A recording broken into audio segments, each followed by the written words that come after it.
10 TV exclusive గా దీనికి సంబంధించి అప్డేట్స్ అందిస్తూనే ఉంది.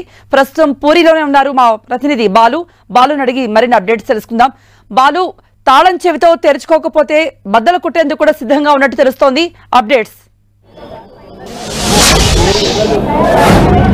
ఎస్ఓపిలో నిర్ణయించిన ప్రకారం ఏదైతే సోమనాథ్ కమిటీ సూచించిన ప్రకారం అయితే ఈ ఏదైతే ఎక్విప్మెంట్ని కూడా తీసుకొచ్చారు, ఎన్డీఆర్ఎఫ్ సంబంధించిన సిబ్బందికి ఈ ఎక్విప్మెంట్ చెప్పారు. దాంతోపాటు పోలీసు సంబంధించినటువంటి కీలక అధికారులు కూడా ఇప్పుడే ఆలయంలోకి వచ్చారు. మరి కొంతమంది సీనియర్ అఫీషియల్స్ కూడా ఇక్కడికి వస్తున్నటువంటి పరిస్థితి మనకి కనిపిస్తుంది. ఏదైతే స్వామి వారి భాండాగారం ఏదో ఉందో భాండాగారంలో ఉన్నటువంటి రత్న భాండాగారాన్ని ఓపెన్ చేయడానికి ముందుగా లోక్నాథ్ ఎవరైతే ఆలయానికి రక్షణగా, పూరి జగన్నాథ్ రక్షణగా శివుడు ఉన్నాడు, శివదేవునికి ముందుగా పూజలు చేస్తున్నారు. ఆ తర్వాత నాగబంధం ఉంది, నాగసర్పాలు కాపలా ఉంటాయని చెప్పేసి చరిత్రలు చెప్తున్న నేపథ్యంలో నాగదేవతకు కూడా ముందుగా పూజలు చేస్తున్నారు. మరోవైపు పోలీసులు కూడా బాధ్యతగా ఉన్నతాధికారులందరూ కూడా ఇక్కడ చేరుకుంటా ఉన్నారు. మనం రిజల్ట్స్ లో చూస్తున్నాం. పోలీసులకు సంబంధించి ప్రొటెక్షన్ కూడా భారీగా పెంచారు. కీలక అధికారులు కూడా మొత్తం ఆలయానికి సంబంధించినటువంటి అధికారులు కూడా ఇప్పటికే లోనికి వెళ్ళడం జరిగింది. దాంతోపాటు స్నేక్ క్యాచెస్ మనం విజువల్స్ లో చూస్తున్నాం. స్నేక్ క్యాచెస్ కూడా సిద్ధంగా ఉన్నారు. స్నేక్ క్యాచెస్ సంబంధించినటువంటి టీమ్స్ కూడా ఇక్కడే ఉన్నాయి. వీరందరూ కూడా ఇక్కడే ఆలయానికి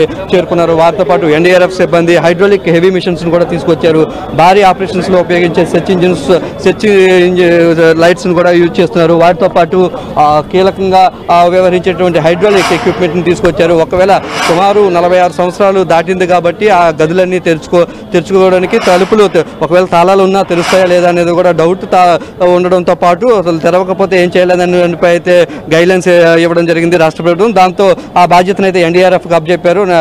ఎన్డీఆర్ఎఫ్ సంబంధించిన సిబ్బంది భారీ ఎక్విప్మెంట్ తీసుకొచ్చారు. ఈ భూమి ప్రెషర్స్ సంబంధించిన హైడ్రాలిక్ మిషన్స్ ద్వారా తలుపుల్ని నెట్టడం ద్వారా దాన్ని తీయవచ్చు అని చెప్పేసి వాళ్ళు చెప్తూ ఉన్నారు. దాంతో భాగంగానే వాటిని తీసేందుకైతే ఏర్పాట్లు అయితే చేస్తూ ఉన్నారు. మరోవైపు ఆలయానికి సంబంధించినటువంటి ఒక్కొక్క కార్యక్రమం ఏదైతే రత్న భండాగారం సంబంధించిన ఒక్కొక్క కార్యక్రమం అయితే మొదలవుతూనే ఉందో అటు రత్న భండాగారం సంబంధించిన తలుపుకైతే ప్రత్యేకంగా పూజలు చేస్తూ ఉన్నారు. నాగదేవతకు సంబంధించిన పూజలు కానీ ఇతర సంబంధించినటువంటి పూరికి సంబంధించిన యాక్ట్ ప్రకారం ఉన్నటువంటి పూజలన్నీ కూడా నిర్వహిస్తున్నారు. దాని తర్వాత అటు మిగిలిన అధికారులు కూడా ఒక్కొక్కరు వస్తున్నారు. మనం చూస్తున్నాం. ఇప్పటికే పోలీస్ సిబ్బంది అంతా కూడా వెళ్తున్నటువంటి విజువల్స్ చూస్తున్నాం. పోలీస్ సిబ్బంది అందరినీ కూడా ఇక్కడ మోహరించారు. లో ఉన్నటువంటి టెంపుల్లో మినిట్ టు మినిట్ అప్డేట్స్ తెలుసుకోవడానికి అయితే ప్రత్యేకంగా అయితే చర్యలు అయితే తీసుకుంటా ఉన్నారు.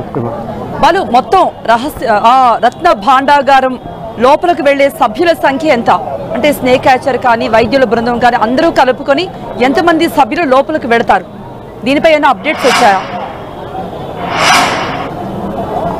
అప్డేట్స్ అంటే 4 ప్రత్యేక టీమ్స్ని అయితే ఏర్పాటు చేశారు. 4 టీమ్స్ అయితే వెళ్లే విధంగా అయితే చర్యలు తీసుకున్నారు. ఈ 4లో వివిధ విభాగాలకు సంబంధించినటువంటి అధికారులు ఉన్నారు. ఆర్కియాలజీకి సంబంధించినటువంటి అధికారులు ఉన్నారు. పోలీసు సంబంధించినటువంటి అధికారులు ఉన్నారు. రాష్ట్ర ప్రభుత్వానికి సంబంధించినటువంటి అధికారులతో పాటు ఏదైతే కమిటీ హై లెవెల్ కమిటీ సూచించినటువంటి 16 మంది సభ్యులు, వీరితో పాటుగా ఎవరైతే ఆలయ ట్రస్ట్కి సంబంధించినటువంటి కీలక అధికారులు, ఆలయాలకి రోజు ఆ యొక్క టెంపుల్లో ప్రధాన పూజలు చేసేటువంటి అధికారులను అయితే పండితులు వీళ్ళంతా కూడా అక్కడే ఉన్నటువంటి పరిస్థితి ఉంది. వీరందరూ కూడా అక్కడ ఖజానాకు సంబంధించినటువంటి భారీ ఖజానాకు నిల్వదేయడానికి కావాల్సిన లాకర్స్ను కూడా రాత్రి నుంచే లాంచ్ సిద్ధం చేస్తున్నారు. వీరితో పాటు ఆర్కియాలజీ సర్వేకి సంబంధించినటువంటి టీమ్స్ ఎవరైతే మేస్త్రీలు ఉన్నారో వీరందరూ కూడా అక్కడ ఎక్విప్మెంట్స్ కూడా సిద్ధం చేసుకున్నారు. లోన్ ఓపెన్ చేసిన తర్వాత మరమ్మతులు చేయాల్సి వస్తే 12వ శతాబ్దం నాటి దేవాలయానికి సంబంధించిన 12వ శతాబ్దంలో ఈ యొక్క గదిని నిర్మించారని చెప్పేసి శాస్త్రాలు చెప్తున్న నేపథ్యంలో యొక్క ప్రాబ్లమ్స్ ఏమైనా ఉండే అవకాశం ఉంది. ఎందుకంటే ఇప్పటికే టెంపుల్లో కొంత ఆర్కియాలజీ సంబంధించిన రిపేర్స్ చేస్తున్న నేపథ్యంలో ఒకవేళ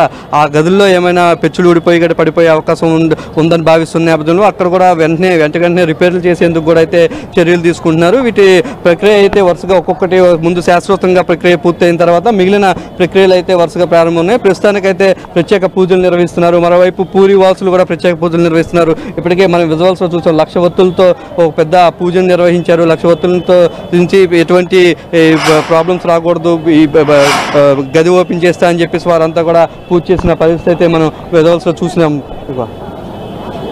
బాలు, 1:30 ప్రాంతంలో మొత్తం లోపలికి అడుగు పెడతారా? ఇప్పటికే పూజలు పూర్తయినట్టుగా చెప్తున్నారు కదా. ఇప్పటికే టీమ్స్ అన్ని కూడా ఒక్కొక్కటిగా ఇప్పటికే టీమ్స్ అన్ని కూడా ఒకవైపు పూజలు పూర్తవుతున్నాయి. టీమ్స్ కూడా ఒక్కొక్కటి వెళ్తున్న మనం విజువల్స్లో చూస్తూ ఉన్నాం. ఒక్కొక్క టీం వెళ్తుంది. స్నేక్ క్యాచెస్ వెళ్ళారు, ఆ తర్వాత ఎన్డీఆర్ఎఫ్ సంబంధించిన సిబ్బంది వెళ్ళారు, ఆ తర్వాత ఆర్కియాలజీకి సంబంధించిన సిబ్బంది వెళ్ళారు. మనకి పోలీస్ అధికారులు అందరూ కూడా అక్కడ ఎవరైతే కమిటీలో సూచించారో వారందరూ కూడా ఒక్కొక్కరుగా చేరుకుంటున్నారు. టైం కూడా ప్రస్తుతం 11 దాటింది కాబట్టి ఏదైతే శాస్త్రోక్తంగా ఒక ముహూర్తం పెట్టారు 1 గంట నుంచి 1 గంటన్నర సమయం ముహూర్తం, ఆ ముహూర్తంలోనే వీటిని అప్పటిలోపే ఈ మిగిలిన కార్యక్రమాలు చేసి ఆ టైంలో అయితే దీన్ని ఉపయోగించేందుకైతే టీమ్స్ మనం చూస్తున్నాం. అక్కడికే మనం చూస్తున్న విజువల్స్లో ఎన్డీఆర్ఎఫ్ ఇంకా మిగిలిన పెద్ద భారీ ఎక్విప్మెంట్స్ని కూడా అక్కడ తీసుకువచ్చి సిద్ధం చేస్తుంది. మిగిలిన అక్కడ విజువల్స్లో మనం ఒక వ్యాన్ కూడా చూస్తూ ఉండొచ్చు. వ్యాన్ నిండా కూడా టెక్నికల్ ఎక్విప్మెంట్స్ని కూడా తీసుకువచ్చారు. ఒకవేళ ఈ హైడ్రాలిక్ మిషన్స్తో పనిచేయకపోతే భారీ కట్టర్స్ని కూడా ఉపయోగించి ఇక్కడ డోర్స్కి సంబంధించిన లాక్ని కట్ చేసేందుకు అయితే అటు ఏర్పాట్లు చేస్తున్నారు. మనకు పోలీసు ఉన్నతాధికారులు కూడా ఇక్కడికి వస్తున్నారు. పోలీసు సంబంధించిన ఉన్నతాధికారులు కూడా ఎప్పటికప్పుడు అయితే పరిస్థితిని అయితే సమీక్షిస్తూ ఉన్నారు.